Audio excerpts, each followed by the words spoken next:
Keith, nice to finally talk to you, man. How are you? Good, good. I've been following you on Twitter. We interact there, and I was doing this Thursday night football show with football coming back, the Hall of Fame game, and I'm like, let me reach out to Bob to see if he'd be nice enough to join me tonight, and here you are.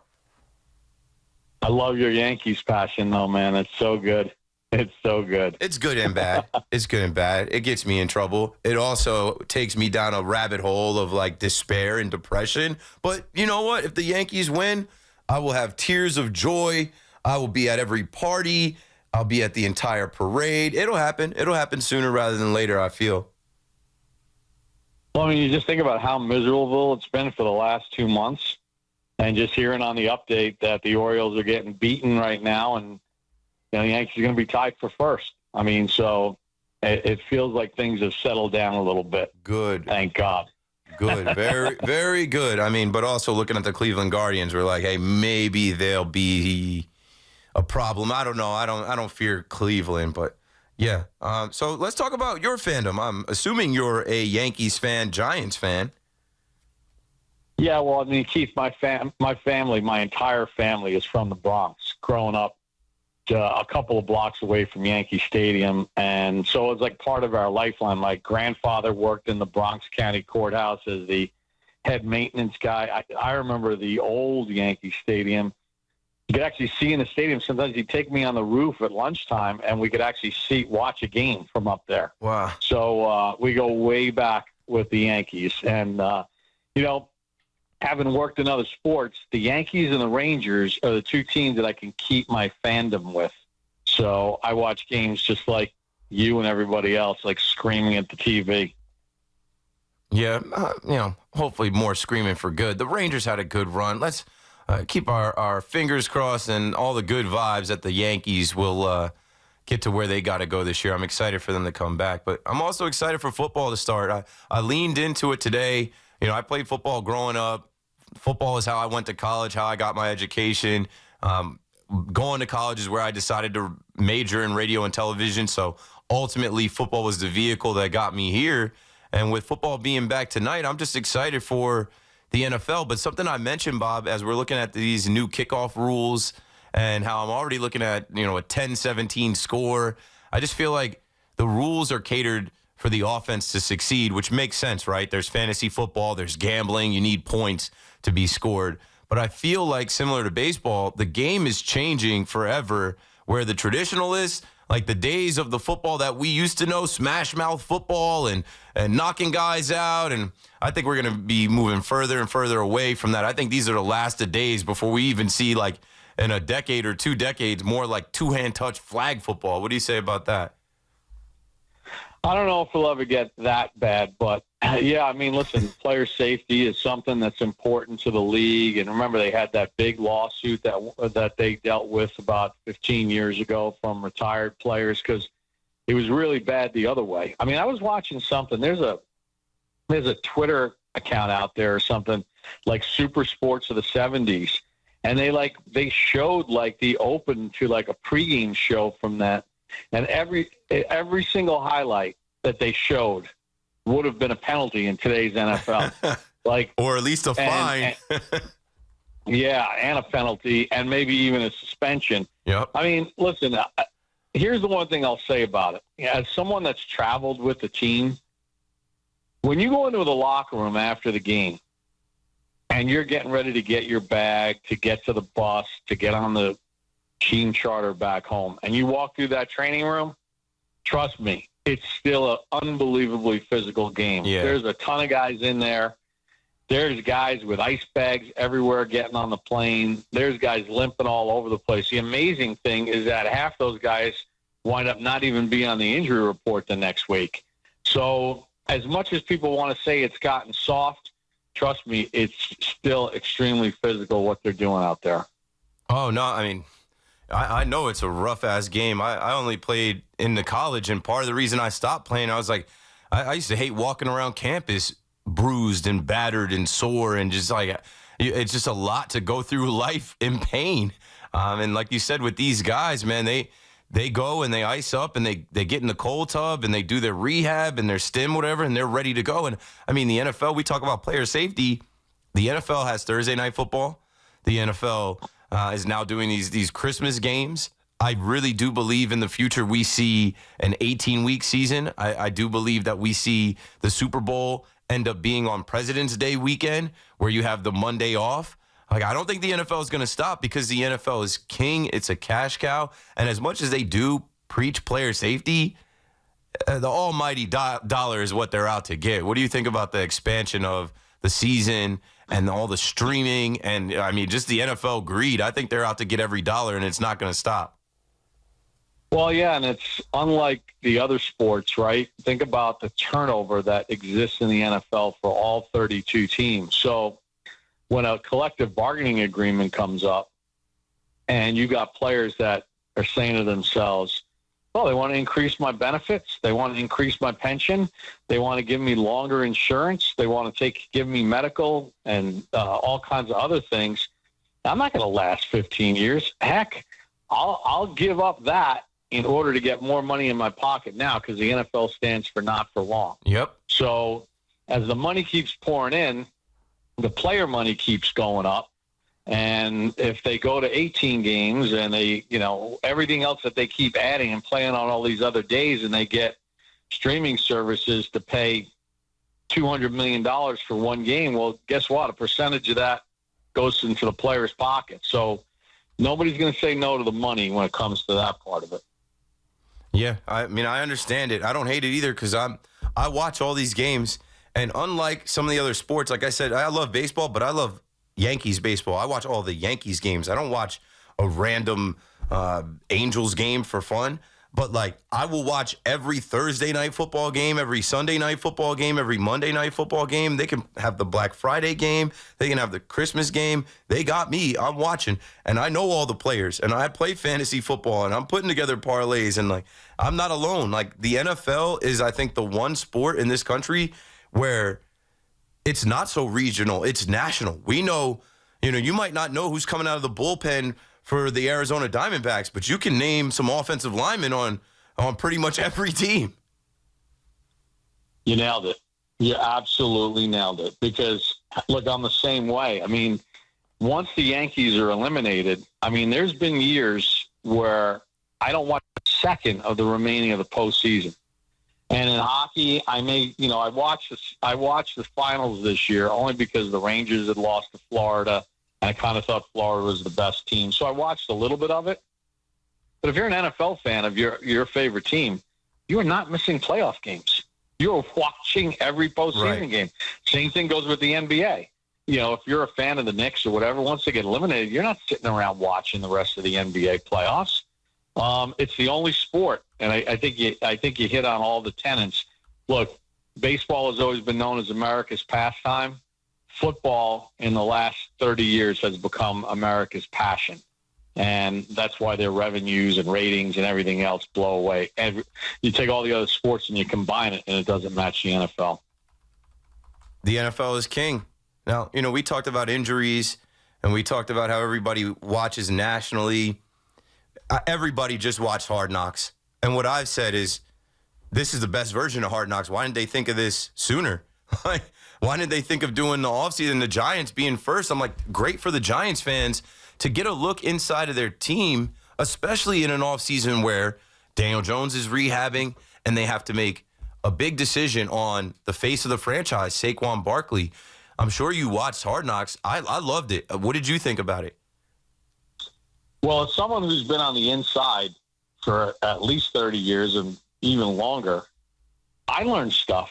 There were things that I learned and how they go about their free agency board and their player evaluation, and then the interviews with the college kids. Like there was that one scene where I think it was Jaden Daniels. He was talking about a play, and then Dable kind of asked him like a personal question. And he started to give the answer, and then Dable immediately went back at him and said, hey, what's that play if this is the thing? Draw it for me. Like, trying to trip him up. And sort of the intensity and the angst that you kind of felt from Joe Shane and the Giants when it first started, the Hard Knocks, about, how kind of shell-shocked they were with how bad last season went, and then the pressure to improve this football team, and then the whole draft process and the draft and the interactions within Like, that's a place that none of us have ever been allowed to be. Right. So I thought it was absolutely fascinating. I thought it was great. I look forward to next year's version with, I'm sure, a different team in the NFL. But the offseason has always been the part of the mystery part of the year, right? And now we got a window into kind of what the rhythm and the cadence of is an offseason with a front office and, all the things that go on during the course of that offseason to try to build a team that can be competitive for the following year. Yeah, I think we always say, man, I would have loved to be a fly on the wall during this transaction or these conversations or during the NFL draft or, how they came to this conclusion on a player or drafting a player or not signing a player. And that's what we were. I mean, I think the Giants obviously had a lot of it produced by HBO and some things for the cameras, but I think they were very transparent. And for Giants fans, I think you needed that closure specifically with Saquon Barkley. And I think now that you have that, it definitely just closes the door on everything and how it went down. And I know Saquon, I just listened to him do the Scoop City podcast with Diana Rossini. It is what it is. It's done. It's in the past. I heard Tiki Barber talking about it today. He's like, it's not relevant to us anymore. It'll be relevant when the Giants face the Eagles. But, people made so much about the conversation, the phone call, all this, that, and the other. I thought it was great theater.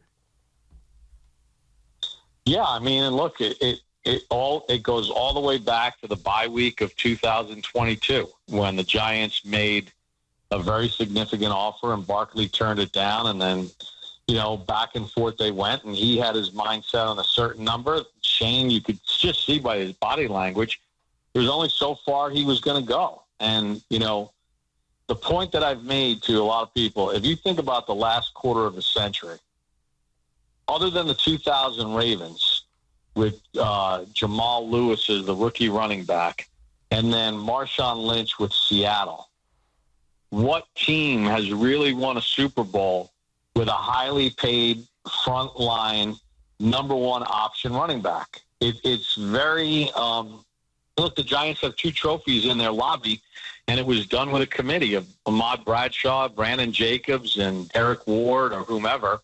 And look, Kansas City did it with a 7th-round pick and Isaiah Pacheco. And Brady had a zillion different running backs. Yep. And Roethlisberger had other running backs. And Peyton Manning had Joseph Adai, and I can't remember who the other guy was. But, I mean, and do you remember Aaron Rodgers, quarterback, and the one Super Bowl that he won? So it's been more of a position that you don't allocate a high draft pick to, and you don't necessarily spend a lot of money on. You do it with a collaboration of backs. And last time I checked, Ezekiel Elliott, as great as he's been, hasn't sniffed the Super Bowl. I never saw Adrian Peterson get to a Super Bowl. So there's a lot of guys of that ilk. And I think it's the by committee thing that's the thing that works in today's league with the passing game the way it is, and the game shifting to more of a passing game. Yeah, I think the Giants, they did what they had to do. You're 100% correct. I had a chart of the last 15 Super Bowl winners and their leading rusher and what they were paid, and none of them were high-paid running backs. It is not the formula for success. You mentioned Ezekiel Elliott, the stupid Dallas Cowboys. They're paying him to come back, and they're paying the dead cap from the contract that Jerry Jones gave him in 2018. He gave him 6 years, $90 million. And with Tony Pollard, and it's a mistake to pay these running backs. It's also a mistake to draft a running back that high. They drafted Ezekiel Elliott 4. Obviously, Saquon Barkley was drafted 2. But Joe Shane and Brian Dable didn't draft him. And so I think what you saw in Hard Knocks, which I was telling the Giants fans, is, listen, if the identity of the offense and the team was Saquon Barkley as the captain, as the workhorse, it is no more. The identity of the team is Joe Shane and Brian Dable. And now this year, they're literally turning the reins over for sure to Daniel Jones. So let's talk Daniel Jones a bit. Daniel Jones has a better offensive line. When you look at Van Rotten and Illuminor and the Raiders offensive line coach coming over, I call him John Jacob Jingleheimer Schmidt, Runyon. Yeah, and Runyon. And then, obviously, Andrew Thomas, on paper, you think that they should have a pretty good offensive line in front of Daniel Jones. Dare I say the best offensive line he's played behind. We'll see how it goes. But then also, Like, they've given him an all-SEC team at wide receiver with Malik Neighbors out of LSU, Jalen Hyatt out of Tennessee, Wan'Dale Robinson out of Kentucky, Darius Slayton out of Auburn. Okay, all those guys can go. All those guys are good receivers that can make plays. They can go, and not for nothing, Motor, he's got a motor. He can go too, Devin Singletary, and we'll see what Tyrone Tracy and whoever else is. Like, I look at Daniel Jones as a guy that I root for because he's had to overcome so much, and now I think this is his biggest test yet. He's coming back from the ACL injury. He may have to alter his running game a little bit and not take as many hits, not tuck and run it as much. But you have the offensive line. You have the receivers. You got to read the defense. You got to make the throws. And this season, it's all on his shoulders to lead the offense and lead the team and be the quarterback that they just paid him to be. Yeah, I mean, there's no more excuses at this point. And I know I've always been a Daniel Jones fan, like, his rookie season in the 12 games that he played or whatever. I mean, he did throw 24 touchdowns with 12 interceptions. I mean, it was pretty darn good.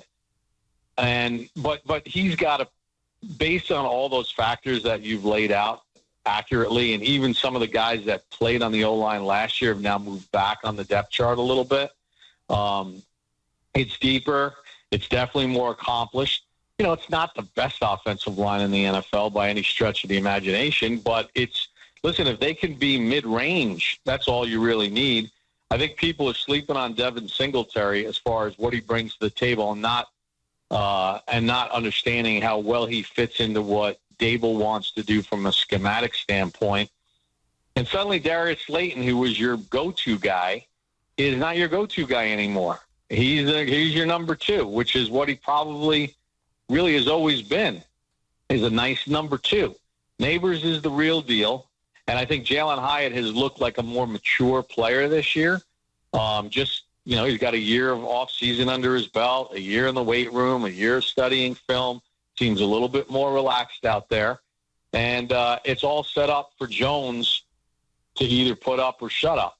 Now, I know there's a lot of Daniel Jones haters out there, but you know, it's an adage in the NFL, right? It's the 3 Ps. Bucky Brooks always talks about it. You got to have the right play caller, you have to have protection, and you have to have a playmaker, right? And Daniel Jones has been through a revolving door. I mean, Patrick Mahomes is the best quarterback in the National Football League right now. I think we can all agree on that because he wins at the highest level. He's doing things like Brady. But if you look at all these quarterbacks, whether it's Eli Manning, Peyton Manning, Aaron Rodgers, go through the list of Drew Brees, just keep going down to all the guys that have had tremendous success. You know, it really helps when you don't have 3 offensive coaches in your first 5 years or first 6 years. You have 4 or 5 different offensive coordinators. And the other important thing is you don't have 6 offensive line coaches. There's no quarterbacks have ever had success under that scenario. And I point to Alex Smith, who was drafted number 1 overall by the Niners. He went through a revolving door, and things stabilized for him when John Harbaugh got there. And he took him to an NFC championship game. They felt Kaepernick would be an upgrade. And then he went to Kansas City and blossomed under Andy Reid because of continuity. You can't expect a quarterback to have that kind of upheaval on a year-to-year basis and expect to be productive in his formative years. Now, with that said, he's got to play better. Can't make any excuses because now he's got 3 years, same system, better O-line, and now he's got that playmaking wide receiver that every team has. And now it's on his shoulders, and I think he's relishing the opportunity to prove a lot of people wrong. We're on the phone right now with Bob Papa. If you don't recognize the voice, the radio play-by-play guy for the New York Giants. He's great. He's a big Yankee fan as well. But we're going to continue to talk Giants. I'm not going to take your whole night up. But, I got to talk defense with you now. You know, the addition of Brian Burns, I just think this guy can be dominant. I think that he can help Dexter Lawrence as well as Kayvon. I think that the defensive unit now with Shane Bowen, the Giants' defense is going to look different. The Giants' defense, I'm very interested to see because the linebackers were already played like some of the best in the league last year. The secondary you're still a little bit worried about, but if you get after them up front, it makes it easier for the guys in the secondary. Tiki Barber always says you got to build the ass. And when you build the ass, that's the trenches. That's the offensive line, defensive line. It's so important to start there. And that's what I see them doing when they decide to move on from a Saquon Barkley. And I think the future is bright, whether it's Daniel Jones at quarterback or not. But this defense, I think, right away, when I look at the NFC East, I think this defense is going to be able to play right away because of their guys up front. What do you expect to see out of Brian Burns, Dexter Lawrence, and Kayvon Thibodeau? Well, first of all, I think Kayvon will become a more consistent player because you got Brian Burns on the other side, who's got, 45 sacks in his first 5 years in the league. Yeah, he's like that. He's a consistent producer. So I think they make each other better because you can't just focus on one guy. Like when Azeez Ojulari was healthy, the Giants had that on both sides, but unfortunately for Azeez, who I still like as a player, just could never stay on the field. So now you got Burns and you got Thibodeau on the end. You got Dexter in the middle and Nunez Roches, and they'll find the next guy to go in there and take that spot from Ashawn Robinson. I like the backers. Look, there is a legitimate question at the cornerback spot opposite of Tay Banks, right? Cordell Slott is going to get an opportunity. I think a lot of people like what they see out of Drew Phillips and what he can do in the slot. They got some veteran guys in there. But look, they got some big shoes to fill at safety with Xavier McKinney gone. I know that Tyler Nubin's coming back from an injury, and he was very impressive before he got nicked up. So it's young. I wouldn't be surprised if somewhere along the line here during camp, they wind up adding some kind of veteran corner to the mix. And there'll be a veteran corner that's available as we go deeper into training camp, whether it's one on the street or whether it's one that gets cut by a team because they just want to go younger. So I think that's an area that when you look at the Giants, you say to yourself, okay, that's kind of a question mark going in. But if they can get to the quarterback successfully, it does help things on the back end. Bob, you're the man. Thanks for joining us tonight. I appreciate you taking out the time. Appreciate you interacting with me on Twitter during Yankees games. I look forward to hearing you call the Giants games. We're this close to another NFL season. I can't wait. First preseason games a week from tonight at MetLife against the Lions, and kind of fired up and ready to go for that and getting ready for this big weekend series, this 9-game homestand with the Yanks. Hopefully Gleyber Torres doesn't boot any more routine grounders. Yeah, enough of that with Gleyber Torres. Bob, you're the man. Enjoy the rest of your night. Thanks, Keith. 888-808-1019. Okay, we're halfway through my 5-hour KM to AM. The rest of the night, I'll be taking your calls on the New York Giants, the New York Yankees, the New York Mets.